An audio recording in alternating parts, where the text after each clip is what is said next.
ساتھ ہی اس نے back view mirror پر بیٹھے خضر کے تاثرات جانچے۔ پیچھے فروٹ فارم کا 50 لاکھ کا ٹھیکہ آیا ہے، اور جو نیا بیچ نئی تکنیک سے خضر نے اگایا ہے اس سے 25 لاکھ کا فائدہ ہوا ہے۔ میں تو شکر کیے جا رہا ہوں خضر کی بات مان لی تھی۔ وہ مسئلے جو پچھلے سال سے حل ہونے کے منتظر سے اس دفعہ ہو جائیں گے۔ وسیم اختر کی آواز نم ہو گئی۔ ہر مہینے 60,000 آپ لوگوں کے ہاتھ پر رکھتا ہوں، پھر بھی رونے ختم ہی نہیں ہوتے۔ بابر بھنا ہی گیا۔ تمہیں گھر کے اخراجات کا اندازہ ہے؟ خضر سے مزید ضبط نہ ہو سکا۔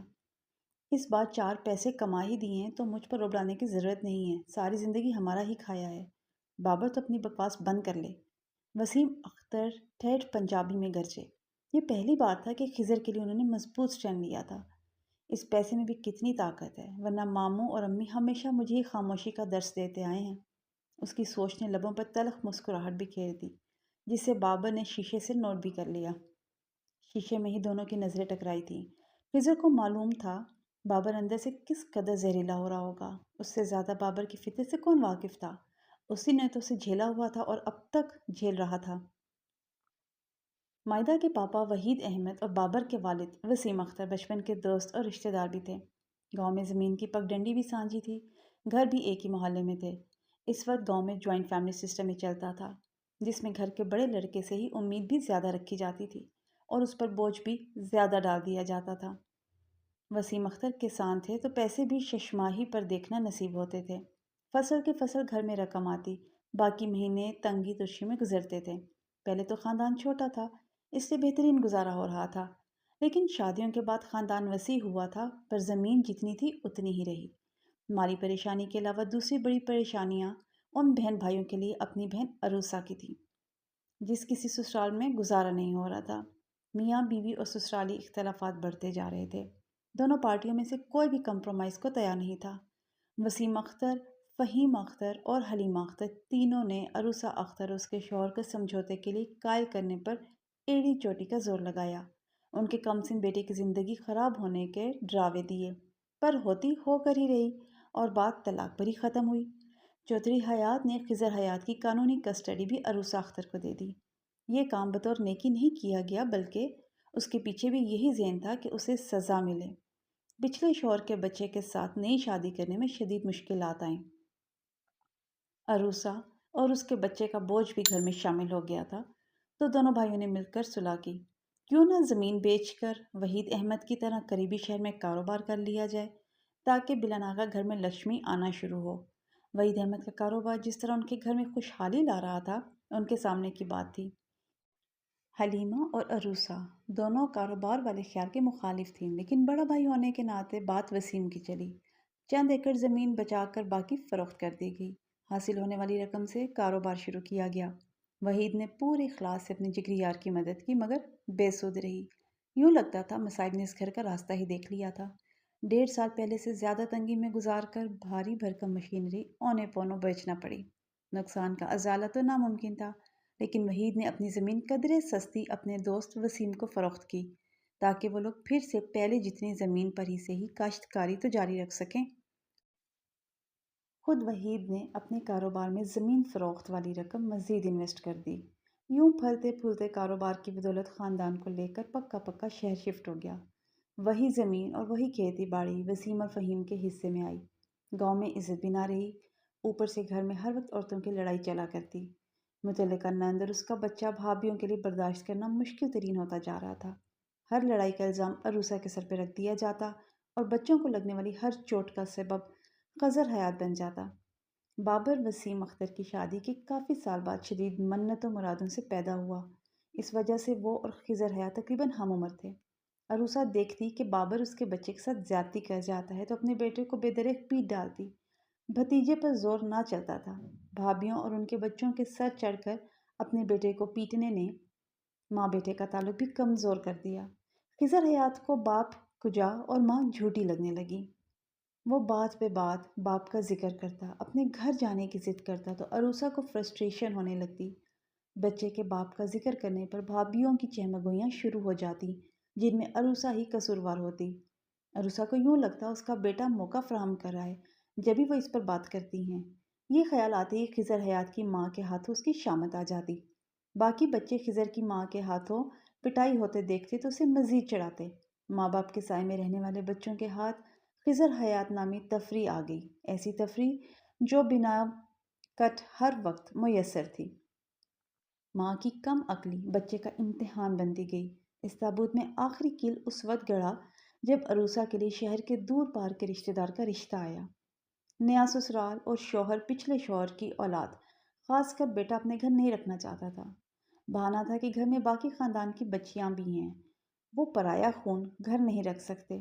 عروسہ نے یہ شرط قبول کر لی۔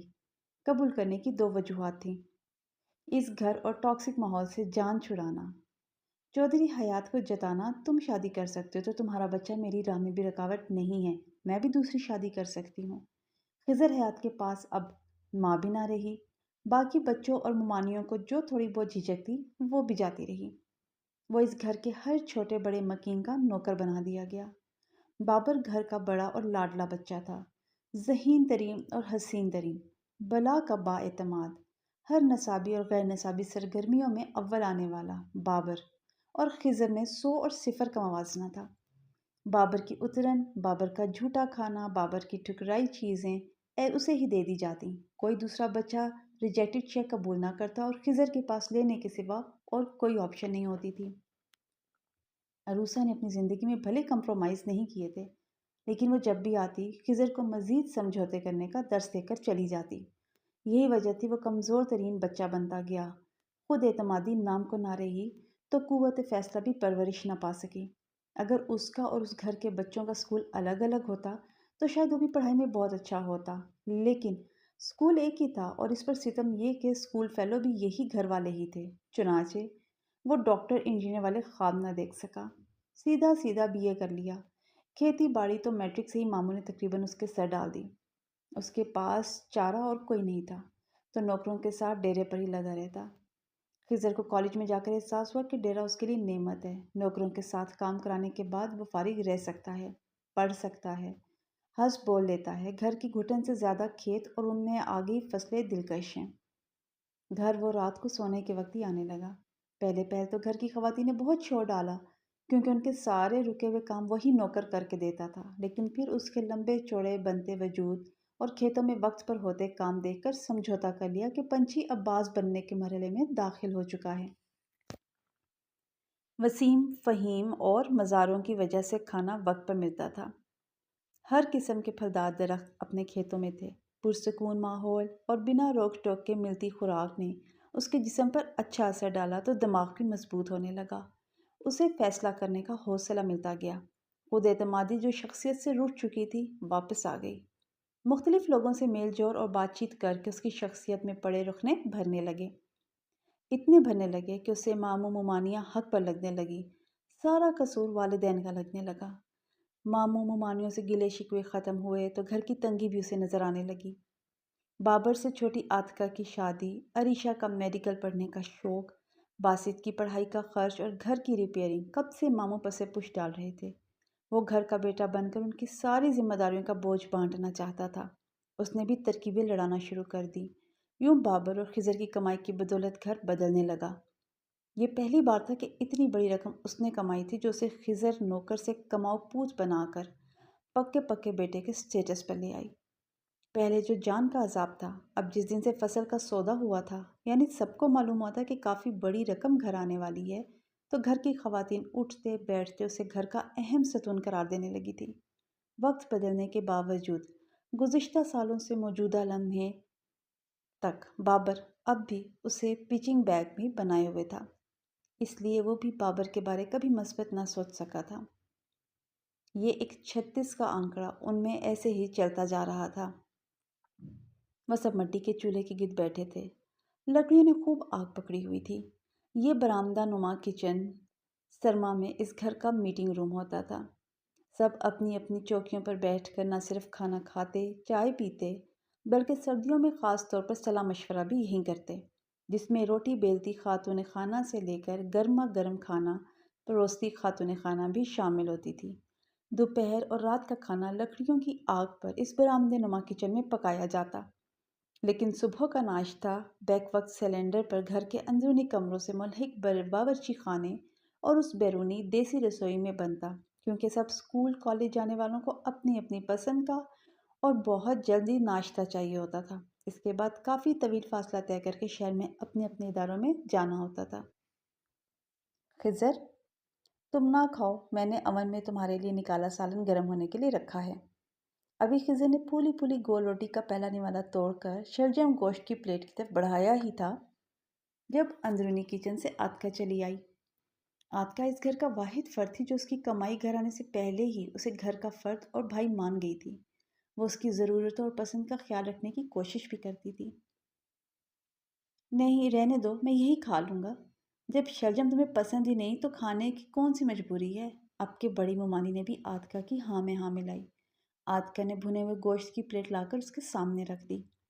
بڑے ماموں، آپ بھی میرے ساتھ ہی کھا لیں، خضر نے وسیم اختر کو دعوت دی۔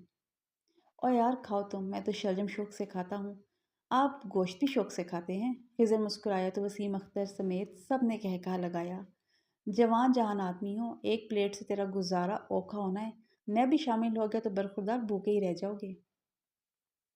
اب ایسا کئی بار ہو جاتا تھا جب بابر وسیم پس منظر میں چلا جاتا اور صرف خضر حیات پیش نظر میں ہوتا۔ یہ وقت بابر پر بڑا بھاری گزرتا تھا، اب بھی اس پر بھاری گزر رہا تھا۔ خضر نے کھانا کھا کر چنگیر اور پلیٹ آتکا کو پکڑائی، خود اپنی خوبصورتی سے تراشیدہ گھنی مونچھوں کے نیچے بھرے بھرے انابی لبوں کو صاف کر کے وسیم اختر کو مخاطب کیا، ماموں جی، فصل کا خرچہ مجھے دے دیں، کتنا بنتا ہے؟ ویسے تو میں ساتھ ساتھ نمٹاتا رہا ہوں، پھر بھی پیسٹی سائڈ والوں کا 7 لاکھ سے اوپر ہی ہوگا۔ آتکا کی ماں، ذرا وہ خاکی تھیلا تو لے کے آؤ جو ابھی آتے ہوئے پکڑایا تھا۔ ابھی لاتی ہوں۔ لاڈ صاحب، تم نے خرچہ نکالے بغیر پیسے ابو کو پکڑا دیے ہیں؟ بابا نے بے یقینی سے بھرا شدید طنز کیا۔ ہاں، میں نے ویسے ہی پکڑا دیے جیسے مجھے ملے۔ یہ چکر کسی اور کو دینا، تمہیں جو بھی لگتا ہے لگتا رہے، مجھے پرواہ نہیں۔ کوئی شرم کر لو، تم دونوں جوان ہو گئے ہو، بچوں جیسی لڑائی اب بھی کرتے ہو۔ وسیم اختر خاصے غصے سے ان دونوں سے مخاطب ہوئے تھے۔ خضر کا دل کیا کہے، بات آپ کے صاحبزادے نے شروع کی تھی، لیکن وہ ماموں کے احترام میں اور بچپن کی عادت کے سبب خاموش ہی ہو گیا۔ اتنے سارے پیسے؟ وسیم اختر نے تھیلا اپنے سامنے الٹا تو گھر کی سب سے چھوٹی جوڑی عریشہ اور باسط اتنے پیسے دیکھ کر آپے سے باہر ہی ہو گئے۔ سمینہ زوجہ فہیم نے سب سے پہلے اپنے ثبوت باسط کی ہی کمر میں دھموکا جڑا۔ چپ کر کے بیٹھو، باہر دوستوں کے سامنے بکواس نہ کرنا، ہمارے گھر اتنے پیسے آئے ہیں۔ امی، میں فرسٹ ایئر میں پڑھتا ہوں، پاگل نہیں ہوں جو آپ کے جیون کے بچوں کی طرح مار مار کر سمجھا رہی ہیں۔ باسط شدید برا مان گیا۔ سیکنڈ ایئر میں پڑھتی عریشہ وسیم نے باسط کو دھموکا کھاتے دیکھ کر مزید چڑھانے کے لیے ناک چڑھائی تو عطیہ زوجہ وسیم نے اپنی چھوٹی اولاد کا مزاج بھی دھموکے سے ہی پوچھ ڈالا۔ دونوں چپ کر کے بیٹھو، ہم نے حساب کتاب کرنا ہے۔ خضر پتر، جتنی تمہیں ضرورت ہے وہ لے لو، بلکہ اپنا خرچہ بھی۔ وسیم اختر نے حلاوت سے بھانجے کو آفر کی۔ اس نے 7 گڈیاں اٹھا کر سائڈ کی دونوں جیبوں میں ڈال لیں۔ یہ تو کھاد سپرے کا خرچہ ہے، اپنے لیے بھی لے لو۔ وسیم اختر نے ایک اور گڈی اٹھا کر اس کی طرف بڑھائی۔ اس نے واپس رکھ دی۔ میں مینج کر لوں گا، ابھی جو اہم کام ہے وہ آتکا کی شادی کا ہے، کب سے ان کو روک کے رکھا ہے، کل ہی کال کر کے بلائیں تاکہ تاریخ رکھی جائے۔ ساتھ ہی گھر میں مصرے لگانے ہیں، شادی سے پہلے پہلے گھر ریپیئر بھی ہو جانا چاہیے۔ اس نے بابر کی شادی والا پوائنٹ بالکل اگنور کر دیا۔ تم کیا کہتے ہو بابر؟ جس لاڈ صاحب نے پیسے دیے ہیں رائے بھی اسی کی مانے، بابر نے تنک کر جواب دیا۔ زیادہ بڑبڑ نہ کیا کرو پتر، جو پوچھا جائے اتنا جواب دیا کرو۔ اب کے فہیم صاحب بھی شامل گفتگو ہوئے تو بابر تھوڑا سنبھل گیا۔ بابر کے ابو، میں اب بھی وہی کہوں گی جو شروع سے ہم سب کہتے آ رہے ہیں۔ کیا؟ بابر اور آتکا کی اکٹھے شادی کرتے ہیں، جس دن بابر کا ولیمہ ہوگا اس دن آتکا کی بارات رکھ لیتے ہیں۔ بات تو ٹھیک ہے، بجٹ کا دیکھ لو۔ بجٹ بھی ٹھیک ہے، آتکا کا جہیز تقریباً تیار ہے، کمیٹی والی نقد رقم بھی میں نے رکھی ہوئی ہے، وہ ساتھ ملا کر 2 شادیاں، گھر کی مرمت اور باقی اخراجات نکل سکتے ہیں۔ تم لوگ کیا کہتے ہو؟ وسیم اختر نے بھائی بھاوج اور بیٹے اور بھانجے سے بھی پوچھا۔ بچوں کی شادیاں تو کرنی ہی ہیں، اس لیے سال بعد کیا اور سال پہلے کیا، بہتر ہے 2 کی کر کے فرض ادا کر لیتے ہیں۔